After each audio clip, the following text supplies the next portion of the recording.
कहा क्या करना पड़ेगा? बोले कुछ नहीं, सवेरे जगना और बढ़िया सुंदर भगवान का स्मरण शुरू कर देना और दिन भर भगवान का स्मरण करना और रात भर भगवान का स्मरण करना। जितने बजे तुम स्मरण शुरू करोगे उतने ही बजे तुम्हें समाप्त करना। सवेरे शुरू कर दो, पूरे दिन रात स्मरण करो।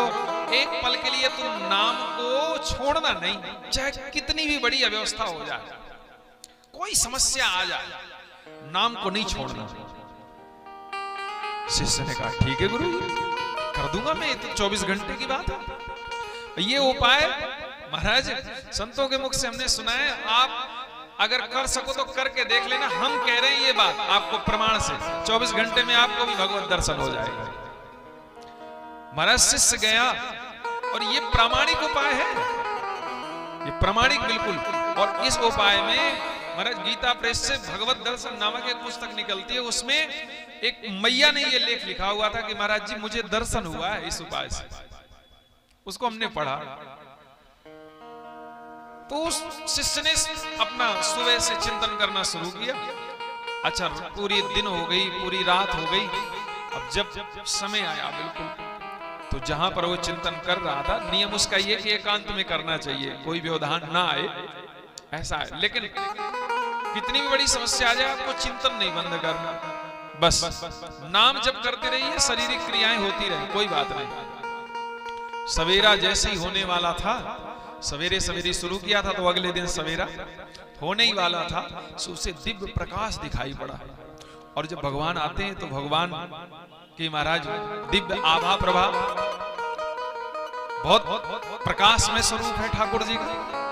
आपने देखा ना, भगवान से जब प्रकट हुए तो अग्नि स्तंभ ऐसा लग रहा था जैसे कोई पहाड़ प्रज्वलित हो रहा हो।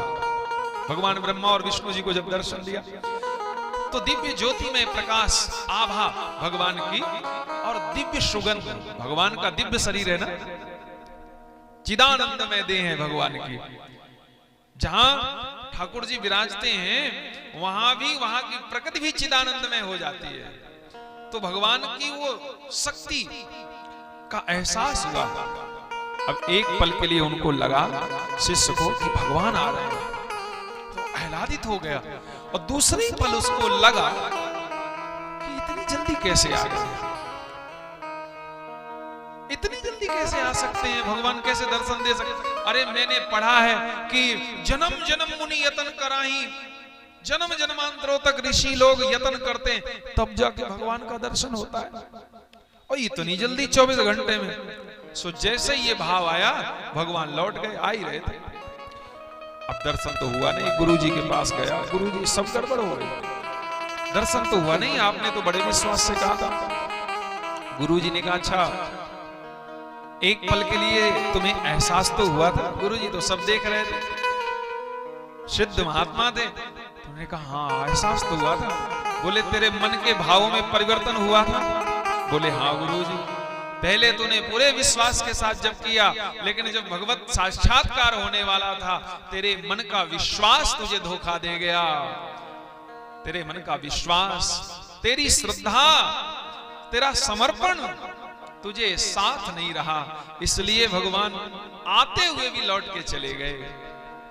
शिष्य ने कहा महाराज बड़ी गड़बड़ी हो गई, अब तो मैं पूर्ण श्रद्धा पूर्ण विश्वास के साथ पुनः भगवान नाम जप करूंगा। और शिष्य ने पुनः महाराज जप किया और भगवान का साक्षात्कार प्राप्त किया। ये अभी की घटनाएं हैं, ये कोई ये मत समझ लीजिएगा कि त्रेता द्वापर सतयुग की घटनाएं हैं। और उन भैया ने लिखा, उन्होंने अपना पूरा पता लिखा हुआ था, मुझे विस्मृत हो गया। वृंदावन में फिर वो आ गई दर्शन करने के बाद, और फिर बहुत काल तक वृंदावन में रही। पूज्य गुरुदेव भगवान के श्रीमुख से हमने सुनी थी ये बातें, तो बहुत काल तक फिर रही और यही उनका जीवन पूर्ण हुआ। तो भगवत दर्शन महाराज बहुत सुलभ है, बहुत सहज है, ऐसा बिल्कुल दिमाग से निकाल दो। भगवान तो महाराज पापात्माओं को ही शरण में लेते हैं, तभी तो वो पतित पावन है। इसलिए सदा शिव की शरण सदा सदा ही बनी रहे। आचार्य लिखते हैं कि भगवान को कोई इससे मतलब नहीं है कि कौन किस वर्ण में जन्म लेता है, वो कौन कितना धनवान है, कौन कितना नियम करता है, भगवान को इससे कोई लेना देना नहीं। भगवान को तो समर्पण से लेना देना है। भगवान यहां पर स्पष्ट सूत जी महाराज कह रहे हैं, हीन योनौ यदा जातो। हीन योनौ मतलब दास कुल में। वैसे तो मेरी दृष्टि में तो भगवान का जो भक्त है वो भक्त है, और ये जो एक बहुत बड़ी हमारे समाज में समस्या बढ़ती जा रही है, छोटा बड़ा ये तमाम समस्याएं, बिल्कुल इनको समाप्त कर देना चाहिए। हमारे सनातन संस्कृति में ना तो कोई महाराज छोटा है ना कोई बड़ा है, ये एक व्यवस्था है। जैसे आपके ऑफिस में बहुत से कर्मचारी होते हैं और उन कर्मचारियों का ग्रेड होता है कि नहीं? 3rd grade, 4th grade, 1st grade, 2nd grade, बस एक ऐसा ही क्रम आप मान लो। कार्य के अनुसार ये वर्ण आश्रम व्यवस्था थी, और कहीं इसमें बहुत कोई धरातल नहीं है। इसका कोई विरोधात्मक जो स्वरूप हमने बना लिया, ऐसा विरोधात्मक स्वरूप नहीं बनाना चाहिए। तो यहाँ पे लिखा है कि हीन योनौ यदा जातौ ज्योतिर्लिंगम सपश्यति तस्य जन्म भवे तत्र विमले सत्कुले पुनः। कोई भी व्यक्ति हो, कैसा भी हो, कितना भी पापी हो, किसी भी कुल में उत्पन्न हुआ हो, यदि वो भगवान का दर्शन करना चाहता है तो महाराज भगवान की शरणागति ले और वेद पथ का अनुसरण करते हुए भगवान की भक्ति करे। भगवान उस पर भी कृपा करते हैं, और ऐसी कृपा करते हैं जो बड़े बड़े जो कुलीन होते हैं ना, उन पर भी कृपा नहीं करते। सत्कुले जन्म संप्राप्य धनाढ्यो वेद मार्ग।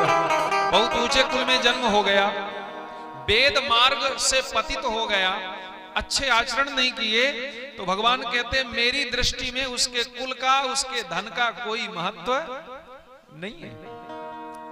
आप बताओ, रावण ऊंचे कुल में था कि नहीं था? लेकिन क्या स्थिति थी, क्या गति हुई उसकी? हमको लगता है जितने राक्षस हैं सभी विप्र कुल में जन्म लिए, क्योंकि मूलतः देवता और दैत्य कश्यप की ही संतानें, ऋषि की संतानें हैं। लेकिन यहां पर आचरण महत्वपूर्ण है, कर्म महत्वपूर्ण है। हमारा जन्म कहां है यह महत्वपूर्ण है ही नहीं। भगवान तो हमारे पवित्र भाव को देखते हैं और कुछ नहीं देखते। भिलनी से, सबरी से भगवान ने स्पष्ट कह दिया था। उसने कहा कि महाराज मैं तो ऐसे कुल में हूं जहां पर मुझे कोई सामान्यता व्यक्ति भी नहीं स्पर्श करता, और आप कह रहे हैं कि तुम बहुत बड़ी भक्ता हो। वहां भगवान ने कहा जाति पाति कुल धर्म बड़ाई धन बल परिजन गुण चतुराई। जात पात धन बल गुण ये सब कुछ होते हुए भी यदि भक्ति नहीं है, भगतिहीन नर सोहई कैसा बिनु जल बारिद देखिए जैसा। भक्तिहीन मनुष्य उसी प्रकार शोभा नहीं पाता जैसे बिना जल का बादल गड़गड़ा के निकल जाता है, बस उसका कोई महत्व नहीं है।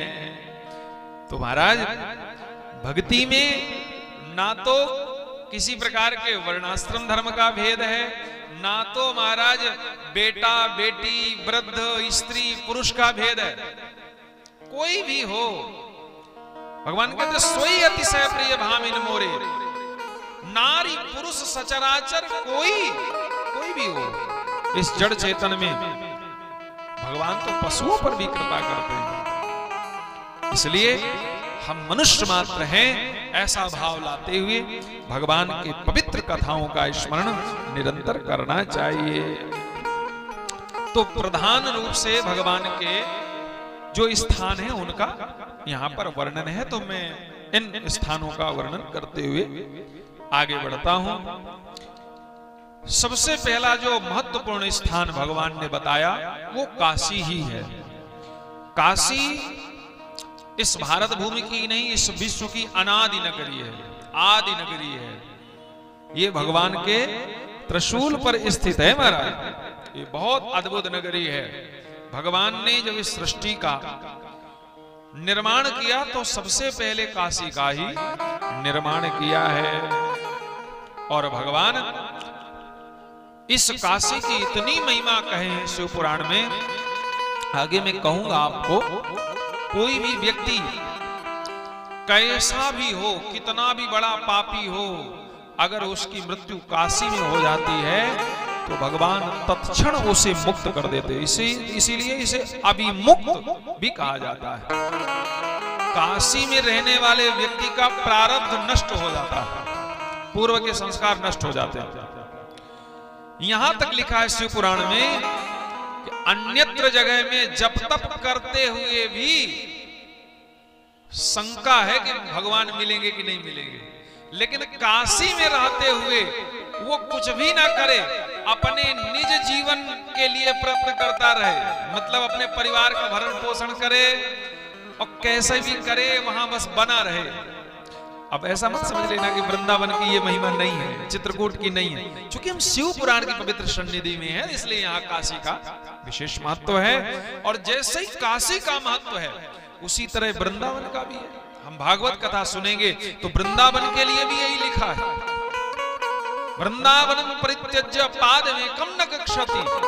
अन्यान्य जगहों में हजारों हजारों सालों तक तप करने का जो फल मिलता है, वृंदावन में घूमने फिरने से वो फल मिल जाता है महाराज। और जगह जप तप करे रहे रात दिन मौन, वृंदावन डोलत फिरे चित्रकूट अयोध्या डोलत फिरे, तुले न तुलसी तो। तो ये जितने भी पवित्र क्षेत्र होते हैं महाराज, चाहे काशी हो, चाहे मथुरा हो, चाहे वृंदावन हो, चाहे अयोध्या हो, चाहे हरिद्वार हो, जितने भी धाम हैं ये महाराज भगवान के पवित्र धाम हैं और इनकी सबकी समान महिमा है। इसलिए निश्चित रूप से महाराज तीर्थाटन करते रहना चाहिए, करते। जय जय श्री राम। मोहन जी आपको गीत सुनाना चाह रहे हैं। अब अगर आप देवी कथा सुनो तो महाराज देवी की महिमा इसी तरह है। जितनी भी योगिनी पीठे हैं, अब जब ज्वाला माता आप लोग जाते हैं है ना, तो वहां की भी उतनी महिमा है। इसलिए हम शिव सन्निधि में हैं, शिव शरण में हैं, तो इसलिए यहाँ पर विशेष रूप से भगवान शिव के तीर्थों का वर्णन है। तो आइए तीर्थाटन का क्या महत्व है। भजे जा राधे राधे, कहे जा राधे राधे,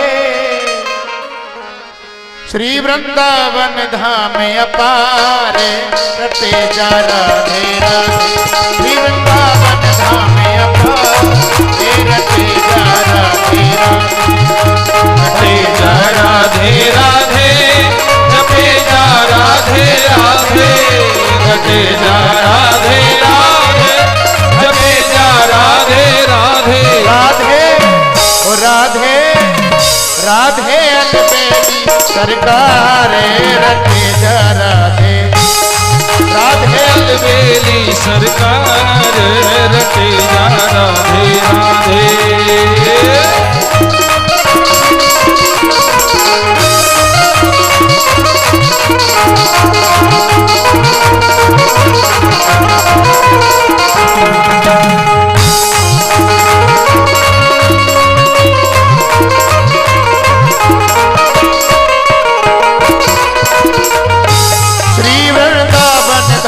अपारे, रटे जा राधे राधे, श्री वृंदावन धाम अपारे, रटे जा राधे।